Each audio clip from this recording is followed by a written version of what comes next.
শোবিজে নাম লিখালেন জনপ্রিয় সঙ্গীত শিল্পী ও অভিনেতা তাহসান খান ও অভিনেত্রী রাফিয়াত রশিদ মিথিলা জুটির একমাত্র মেয়ে আয়রা তেহরিম খান।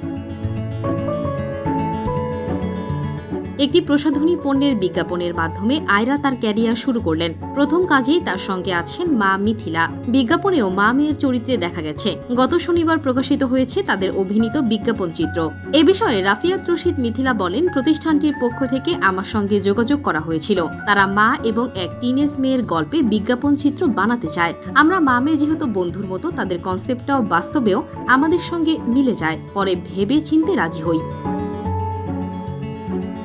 শুটিংয়ের অভিজ্ঞতা জানিয়ে মিথিলা বলেন, ছুটির দিনে মা মেয়ে যেহেতু বাড়িতে একসঙ্গে সময় কাটাই, সেদিক থেকে শুটিং করছি মনেই হয়নি। দুজনে একসঙ্গে কাজ করেছি। তবে আয়রার অনেকটা কষ্ট হয়েছে। ও তো সারাদিন কখনো শুটিং করেনি। শুটিং তো ভীষণ কষ্টের কাজ, ওর জন্য সহজ ছিল না। কন্যার প্রথম অভিনয় নিয়ে মিথিলা বলেন, যদিও এটা বিজ্ঞাপন চিত্র, তবুও এখানে অভিনয়টা রয়েছে। সে অর্থে আয়রার প্রথম অভিনয় এবং আমার সঙ্গে অনেকটা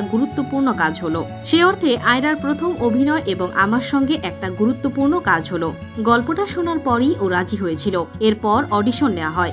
সেখানে বেশ ভালো করেছিল আয়রা। তবুও শুটিংয়ের শুরুতে একটু নার্ভাস ছিল। নির্মাতাকে ধন্যবাদ, তিনি সামলে নিয়েছিলেন।